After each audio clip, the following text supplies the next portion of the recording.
Alors, nous sommes le 5 décembre 2023. Nous recevons aujourd'hui Catherine, qui nous vient de France, de la région de l'Allier, et qui va nous raconter son harcèlement en réseau et les attaques électromagnétiques dont elle est victime. Voilà, Catherine, c'est à vous.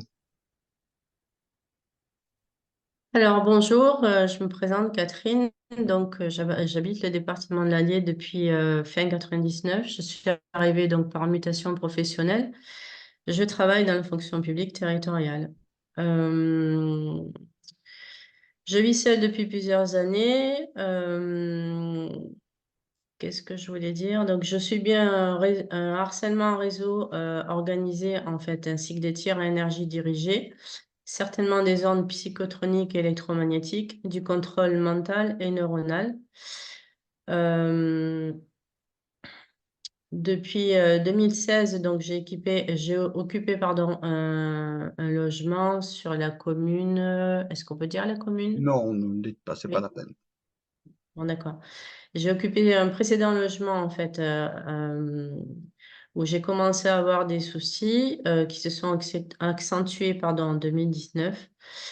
Euh, J'ai déménagé ensuite en août 2020 où les ennuis ont continué et se sont même amplifiés. Pouvez Voilà. nous raconter un petit peu ce que Euh, vous entendez par ennui? alors, par ennui, en fait, c'est du harcèlement en réseau, en bande organisée, en fait. Euh, donc, théâtre de rue, traque piétonnière, pardon, excusez-moi. Écoute téléphonique, certainement diffamation, atteinte à ma réputation, rejet professionnel. Donc, il y a intrusion sans effraction à mon domicile, il y a intrusion sans effraction dans ma voiture qui avait pourtant été équipée d'une alarme, qui a été décodée et que j'ai retrouvée aussi ouverte. J'ai oublié de le préciser. Les objets sont déplacés, tout est fouillé dans la maison, tout est fouillé dans la voiture. Voilà. Mon véhicule avait été sorti une nuit. J'ai fait un dépôt de plainte donc dans un commissariat parce que là, je commençais vraiment à avoir terriblement peur. J'ai retrouvé des oisillons morts sur le palier de ma porte, dans mon garage qui était pourtant fermé à clé. J'ai subi un empoisonnement dans un restaurant hors département, c'était en mai 2019. Vous pouvez juste raconter un tout petit Euh, peu cet empoisonnement, c'est intéressant puisque vous êtes invité par Internet sur un site de rencontre. Ce monsieur gentiment vous invite. Vous êtes à table, mais vous quittez la table pour aller aux toilettes et puis vous revenez et puis qu'est-ce qui vous arrive? Ben, ce qui m'arrive, en fait, c'est c'est à la fin du repas, j'ai été prise pas de convulsions, mais j'ai été prise, en fait, de fortes nausées. Donc, j'ai demandé où étaient les toilettes, en fait. Je suis allée vomir. Voilà, j'ai eu des problèmes intestinaux. J'ai vomi. J'ai pensé que ça allait mieux. Donc, je suis redescendue. Et puis, quand je suis redescendue, bon, ben, j'ai arrêté de manger, forcément. Après, du coup, c'est revenu, en fait, les nausées sont revenues très fort, vraiment comme des spasmes. Donc, je C'est suis ça. repartie aux toilettes, revomir. Voilà. Et donc Jusqu'à ce que... c'est ça. Je vous interromps, désolé, mais ce monsieur charmant, donc lui n'a pas été malade, mais il vous a fait Non. une curieuse réflexion. Eh ben, oui, il avait l'air de sous-entendre, en fait, Enfin, il était étonné, il avait l'air de sous-entendre que je faisais... Enfin, pas que je faisais semblant, mais que je faisais du cinéma ou que C'est pour ça. lui, c'était pas important. C'est ça. Voilà. Donc voilà. Que pour lui, Donc, donc on voit ici le harcèlement en réseau via les sites de rencontres, puisque il y a pas beaucoup de doute là-dessus. Vous pouvez continuer sur les types de harcèlement encore que vous avez vécu. L'histoire de la neige chez vous, c'était assez intéressant aussi. d'accord. Eh ben, entre autres, pour suivre un petit peu la chronologie, donc dans le nouveau logement que j'occupe, en fait, j'ai eu du vol de fioul dès la première année. Comme il y a intrusion à domicile pendant mes heures d'absence, je me suis retrouvée avec des couteaux aiguisés, je me suis retrouvée avec des fourchettes en aluminium qui ne m'appartenaient pas. Donc, je suppose qu'il y a des objets qui me sont dérobés que je ne m'aperçois pas, et puis d'autres qui me sont déposés qui ne sont pas à moi. Donc, j'ai jeté. J'avais trouvé autre chose aussi, je ne sais plus ce que c'était, mais je l'ai brûlé. Une fois, j'ai trouvé une statuette aussi plastique cachée derrière la colonne d'un lavabo. Je l'ai trouvé au bout d'un an, c'était dans la salle de bain, je ne savais pas ce que c'était, donc je l'ai brûlé. Enfin bref.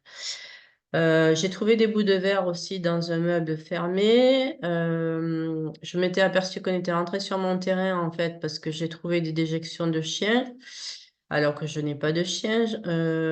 J'ai trouvé une échelle métallique qui avait été déposée, des pavés, des carreaux de carrelage au fond du terrain.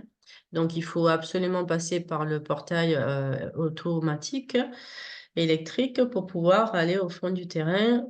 Voilà. Et il y a eu également du terrain qui a été tendu sans que j'en donne ma permission. Donc ça veut dire qu'on était bel et bien rentré.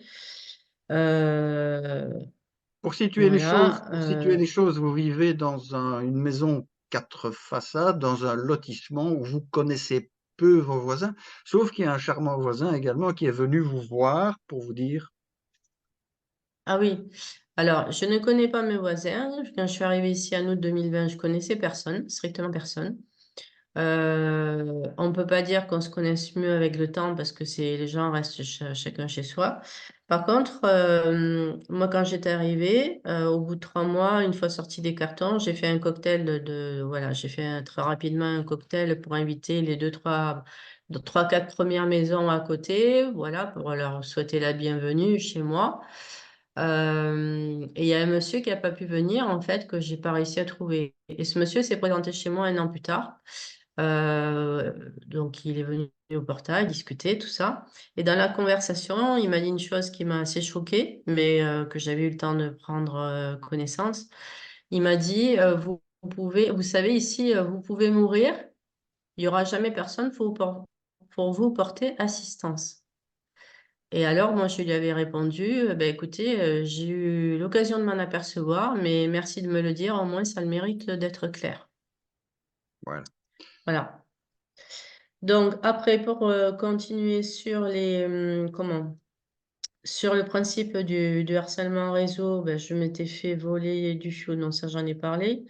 J'ai eu une surconsommation d'eau cette année, plus 7 mètres cubes d'eau que je n'ai pas consommé. Donc là, je suppose que j'ai dû me faire voler de l'eau pendant cet été, où je m'étais absentée quelques jours. Je vois que ça comme explication. L'hiver qui vient de passer, ça devait être au mois de janvier. J'avais laissé la veille le portail électrique ouvert parce ils annonçaient de la neige pour la nuit. Comme j'avais peur que les bras gèlent à cause du gel, j'ai laissé ouvert toute la nuit. Et le matin, quand je me suis levée, en fait, effectivement, il avait neigé. On avait 10 centimètres de neige. Et c'était recouvert, c'était blanc partout, sauf à l'emplacement en fait du portail ouvert au sol.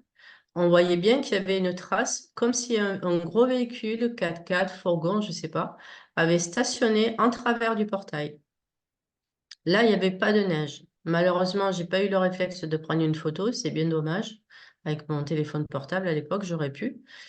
Il y avait effectivement une grande trace d'un véhicule qui faisait largement plus de 2-3 mètres de long. C'est ça. Euh, et voilà. Et vous avez reconnu ce Donc, véhicule plusieurs fois dans votre entourage. je sais pas, je sais pas. Je pensais à un gros 4x4 ou un fourgon, je sais pas. Quelqu'un qui s'est stationné là. Alors, est-ce qu'il s'est stationné pour être revu, il y était plus le lendemain matin, hein. C'est juste la Mhm. trace au sol que je me suis aperçue que je me suis dit, mais pourquoi il n'y a pas de neige à cet endroit-là? Et c'est impossible, puisqu'il n'y avait rien qui Donc bloquait. il est Donc, je me resté suis... toute la nuit sous la neige. Donc, il est Dans... resté toute la nuit sur la neige. Voilà. C'est ça. Donc, sachant que ça peut très bien se remarquer, je me dis soit c'était voulu pour me faire peur, ou soit c'est un véhicule qui a stationné là, pardon, pendant la nuit, en pensant que j'avais laissé ouvert pour peut-être m'enfuir, peut-être partir de la maison, je ne sais pas. Voilà. D'accord. J'ai vu effectivement un 4x4 blanc stationné aussi devant chez moi, certains jours où je revenais du travail. Et ce véhicule, en fait, eh ben, il partait quand j'arrivais. Alors, c'était pas tous les jours, hein, mais c'est Mhm. arrivé quelques fois, quelques fois. Est-ce que vous avez l'impression qu'ils savent tout de votre vie? Ça veut dire que, bon, ils espionnent vos conversations téléphoniques, celles-ci probablement. On leur dit donc bonjour. Hem Et aussi votre ordinateur, votre vie privée, parce qu'en général, dans le théâtre de rue, ils reprennent toujours des éléments privés. Voilà. Est-ce que ça vous arrive? Oui, certainement, mais après, moi, je m'en aperçois pas. Je vois simplement que des fois, j'ai des grosses difficultés, en fait, au niveau Internet, parce qu'il y a des choses qui semblent bloquées, comme quand on a essayé de converser ensemble tous les deux. Là, je sais pas si c'est lié ou pas, mais hier, je me suis aperçue que j'avais des fichiers. Alors, pas des fichiers. Euh, je sais pas à quoi c'est dû, mais est-ce que c'est lié ou pas? J'avais toute une playlist en fait de fichiers musicaux et en fait de vidéos que j'avais préenregistrées pour pouvoir les écouter sans passer par le Wi-Fi, ce qui est quand même assez utile. Et en fait, elles ont toutes sauté. C'était hier, D'accord, ça. J'avais plus d'accord. de 150 fichiers, ça a tout sauté. Voilà. OK. Donc on voit qu'ils sont là aussi. Catherine, est-ce que vous pourriez maintenant passer peut-être, à la phase d'attaque électromagnétique? Comment vous vous en êtes rendu compte? Quelle a été votre symptomatologie et ce qu'il en est aujourd'hui? Alors, est-ce que vous pourriez répéter, s'il vous plaît, parce que je pensais à autre chose. Je dis, est-ce que vous pourriez pas passer à la phase d'attaque électromagnétique? Comment vous avez ressenti les choses? Quels sont les symptômes et où vous en êtes de ce point de vue-là aujourd'hui? Donc vous avez des attaques à domicile, mais vous m'avez dit que vous aviez également des attaques quand vous partiez ailleurs, sauf que, semble-t-il, ils ont un peu plus de difficultés quand vous circulez en voiture pour vous, traquer. Les attaques électromagnétiques, effectivement, me donnent des troubles en fait, comment dire ça? De plus en plus de problématiques de troubles de concentration, de perte de mémoire, de perte cognitive, de perte de concentration. J'ai des maux de tête de plus en plus fréquents. J'ai des acouphènes également, incessants, mais ça c'est depuis le printemps. Euh, Qu'est-ce que je pourrais dire aussi là-dessus? Eh bien, pour les déplacements, ça me suit partout. C'est-à-dire que je parte à 300 ou 600 km, comme j'en ai fait l'expérience ces 2 dernières années, euh, je me retrouve en fait harcelée de la même façon. Quel que soit le logement ou le type de location que je prenne, en fait, voilà, c'est fouillé, le véhicule est fouillé aussi.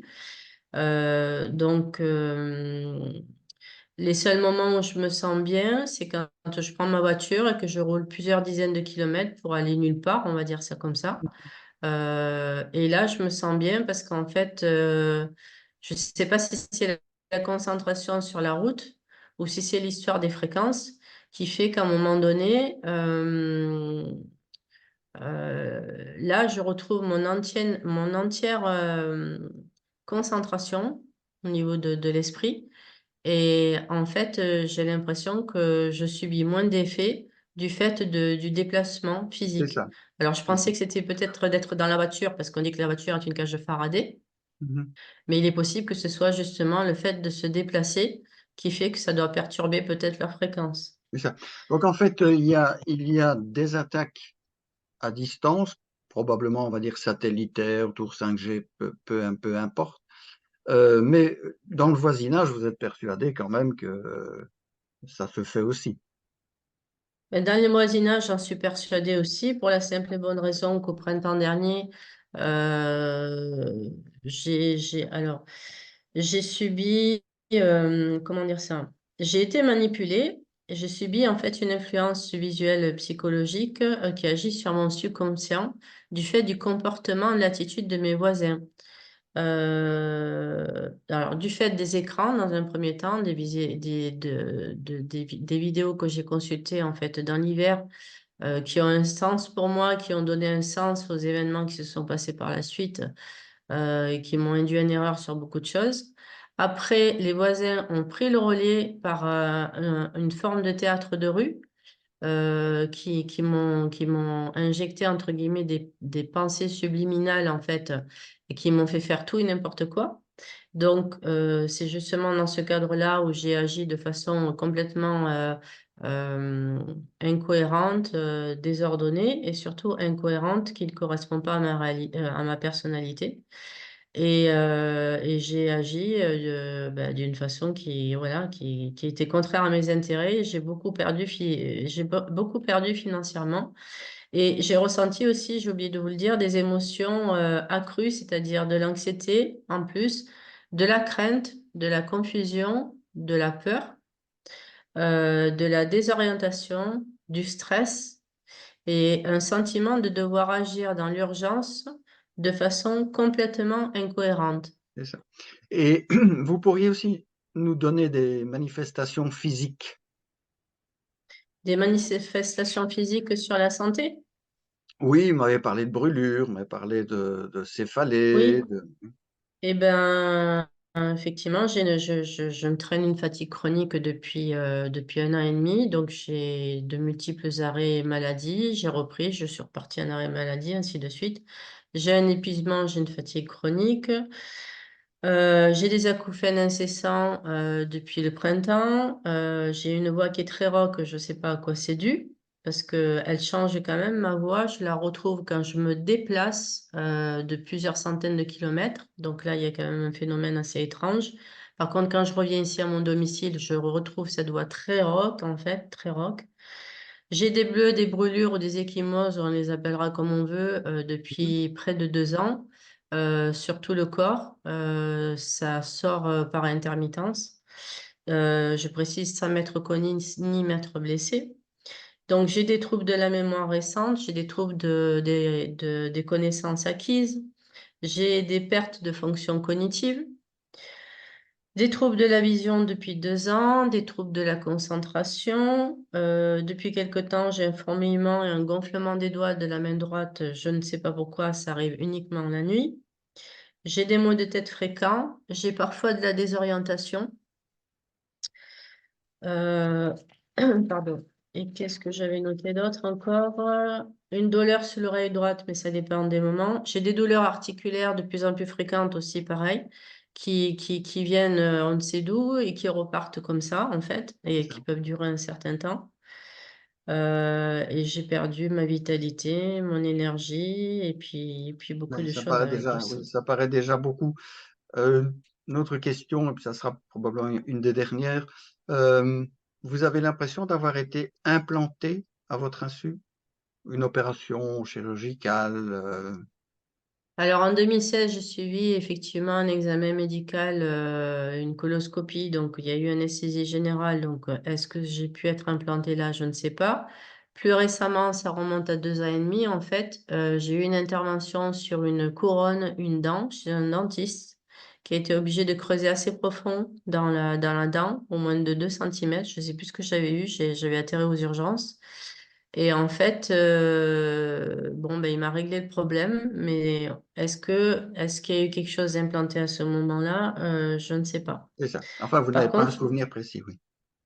non. Par contre, ce que j'ai oublié de vous dire, c'est que il y a beaucoup de choses, mais ce que j'ai oublié de vous dire aussi, c'est qu'en 2022, ici dans ce logement, alors je sais pas si c'est propre logement, peu importe, mais par rapport à l'implantation, je voudrais quand même le préciser, il me semble important parce que je vois par rapport aux personnes qui ont déjà témoigné avant moi. Je me suis réveillée un matin avec un orgasme très puissant et puis après c'était fini. Je me suis retrouvée les règles arrêtées alors que logiquement j'aurais pas dû être ménopausée aussitôt. Au réveil, je me suis retrouvée, pareil, avec ma main qui a été guidée vers mes organes génitaux. Je me suis retrouvée avec ce qu'on appelle un molluscum. Le molluscum, en fait, il a disparu, alors qu'apparemment, il était apparu tout seul sur les organes génitaux. Il n'a pas été traité, il a disparu au bout de quelques mois. Je me suis retrouvée également un après-midi chez moi entier à pleurer, sans raison valable, sans pouvoir m'arrêter. Ça a duré plusieurs heures. Donc, en fait, comme si on avait le contrôle de mes émotions, que ce soit aussi bien sur la joie, sur la peine, sur le stress, sur l'anxiété. Voilà, j'ai vraiment l'impression que mes émotions, c'est pas qu'elles m'appartiennent plus, mais il y a des moments, en fait, je retrouve des périodes comment dire, de lucidité. Et puis, il y a d'autres moments, j'ai l'impression j'entends pas de voix, par contre. Les personnes qui parlent du Voice to School, moi, je me sens pas concernée. Et par contre, ce que j'ai omis de préciser, c'est que depuis 2 ans, je ne rêve plus. Je ne fais plus de rêve. C'est-à-dire qu'avant, je rêvais tout le temps. Le matin, je me réveillais, je me rappelais au moins d'un rêve. Là, j'ai la sensation de rêver.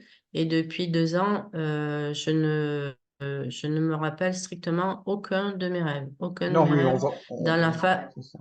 On voit bien qu'ils dans la fa... ils travaillent votre sommeil pour empêcher qu'il soit réparateur, puisque cette phase de sommeil paradoxal associée au rêve, ils vous la suppriment. Mais donc, le sommeil lui-même n'est pas réparateur.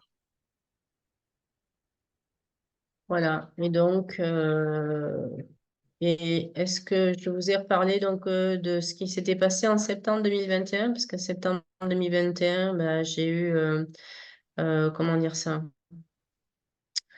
Euh, bon, en 2016, très très très très rapidement, c'est pour ça qu'on parlait d'implantation tout à l'heure. En 2016, en fait, je me suis retrouvée au réveil avec une envie soudaine de fumer, alors que j'ai toujours été non-fumeur. Je me suis retrouvée avec des violents frissons la nuit, alors que j'avais du chauffage central et ma couette pour dormir. J'ai passé du temps une fois, une conversation avec mon smartphone à l'époque. Je me suis retrouvée prise de frisson. J'ai fait un malaise vagal, l'interrupteur on-off. J'ai eu perte de connaissance. Je suis tombée toute ma longueur. Je me suis fracturé le nez. Donc j'ai fini aux urgences le lendemain. J'avais des réveils systématiques vers 4h30 du matin. C'était dans Voilà. votre ancien logement, ça, hein, on Ça, précise, c'était c'était. dans mon ancien logement. Oui, oui, merci de le préciser. Et à mi-septembre 2021, donc c'est dans le logement actuel ici, euh, en fait, ce qui s'est passé, c'est que j'ai eu une perte totale de l'audition de l'oreille gauche qui est revenue le lendemain matin. J'ai eu de l'hypertension artérielle, j'ai eu une accélération du pouls, des douleurs thoraciques et cardiaques, douleurs pulmonaires de chaque côté du dos, une hypoxie, c'est-à-dire que je n'arrivais plus à respirer, des violents maux de tête, vomissements, nausées, insomnie, perte d'appétit. Donc là, ça a été une phase aiguë qui a duré pendant 3 jours. C'est arrivé la veille de week-end, donc j'ai pu consulter mon médecin que le lundi, qui m'a fait passer des examens. J'ai consulté ensuite un cardiologue 2 mois plus tard parce qu'elle a pu m'obtenir un rendez-vous plus tôt. Et en fait, tout était normal. Mhm. Voilà, tout était normal. On va peut-être Et moi, oui, arrêter là-dessus, parce que c'est une très belle formule, je trouve. Tout était oui, normal. Parce qu'il n'y a rien de normal, mais non, il n'y voilà. a absolument rien de normal. Et en fait, voilà, je cumule beaucoup de choses depuis des années qui m'ont usé physiquement, moralement, hein, parce que quelque part, je dirais que leur objectif, eh bien, c'est l'isolement de la personne, c'est la destruction du lien social. Donc, pour ce qui me concerne, c'est tout à fait réussi. Le lien familial, c'est pareil, c'est disloqué avec le temps. Les liens amicaux, c'est pareil. Il y a destruction de la personnalité. Il y a de l'usure morale, il y a de l'usure physique, il y a du découragement. Enfin, voilà, il y a tout ce qui s'ensuit, euh, tout ce qui s'ensuit logiquement quand on est seul à se retrouver à faire face à tout ça, qu'on est incompris et qu'on sait parfaitement qu'on ne peut pas être aidé parce que si on en parle, on est pris pour quelqu'un de demeuré, alors qu'on est loin d'être parano et on est certainement loin d'être fou. Ben Voilà. voilà. On va dire que oui, il y a de l'espoir. L'espoir, c'est d'abord de parler comme vous le faites avec beaucoup de courage, de ne pas les laisser faire, et eux qui se sentent si forts aujourd'hui, qui ne se fassent pas d'illusions, ils subiront votre sort quand ils auront cessé de servir. C'est tout le mal qu'on leur souhaite. Et à vous, je vous souhaite en tout cas beaucoup de bien. Et voilà. Merci beaucoup et merci pour votre entretien. Merci pour le travail que vous réalisez également auprès de toutes les victimes qui veulent bien témoigner parce que je pense que c'est indispensable. Moi, ça fait près d'1 an que j'essaie de le faire et qu'on m'en empêche. Et c'est important que les gens puissent s'exprimer aujourd'hui, quelle que soit l'issue. C'est important que les gens puissent parler. C'est ce que nous avons Merci à fait. vous. Merci encore. Au revoir. Merci à vous. Au revoir.